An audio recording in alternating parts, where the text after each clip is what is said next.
Well, on my channel, I've mentioned a lot of things. Take care of yourself physically, mentally, emotionally, live below your means, and plenty of things on how to approach life. But I want to share with you in this video that I've met some great people, some of the best people on my journey that don't follow some of the basic principles that I reinforce.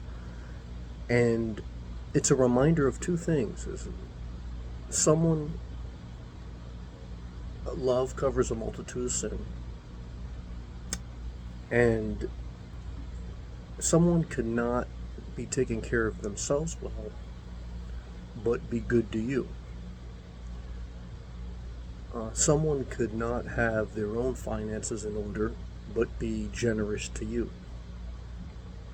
And this is the dynamic of life, the irony of life, the fact that there's no exact science. Now, you still need boundaries with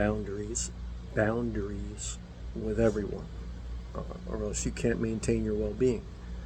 And you still have a right to have your own goals and your own structure to your own life.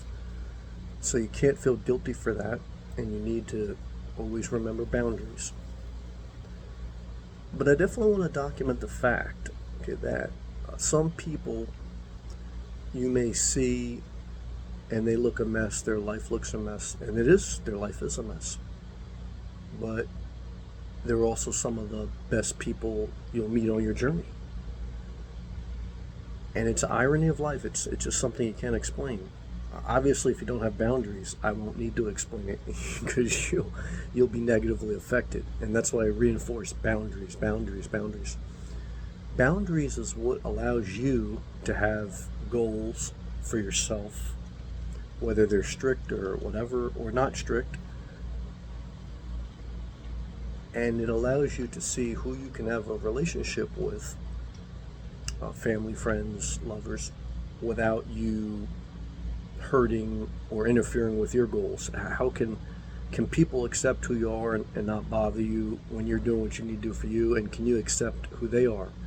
Now sometimes you can't. When I was on my health journey, I was very strict on what I wanted to eat, and I still am to a certain degree.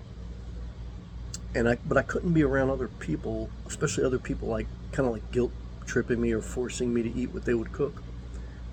And they would get offended, and I would feel like, why you eat whatever you want, but let me eat what I want.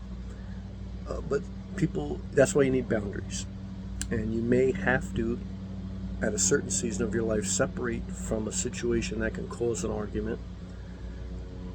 And as you grow, and if the relationship maintains, if the relationship endures, then you will be able to find some type of balance, okay, where you can do your thing, they can do their thing, and you both understand each other. So I say all that to say, look, there's some people that you're going to meet. Some will be family, some will be friends. Their life's a disaster, at least how you see it. They may look at your life the same way, but they're still going to be some of the best people you meet. You're still going to need boundaries with them, but it's still an ironic thing, as on your journey. It's like, you're going to meet some people that are doing everything right, financially, emotionally, physically. They got their life in order, but they're really nasty people. So it's just something I want to share with you. It's just because it's just life. That's life. So do what you need to do for you. That's adult life. Have boundaries, and see where you can, meet as far as on some common ground stuff. And there's not going to be, look, in your inner circle, it's going to be less than 5 people. Less than 5 people in your inner circle in your long-term adult life. And that'll include probably family, friends, lovers, etc. You could have a lot of associates, you can go to a lot of events, but inner circle people, the real deal in your life, it's going to be 5 people or less for most. It is. It's just the way life is. So either way, I hope me talking this out helped you a little bit, because I think it's an important life reflection. Okay, and also I want to share with you, do a little bit each day. I'll make a separate video about that, but I've been reflecting on that. Do a little bit each day, and be consistent in that. It'll take you a long way. See you next video.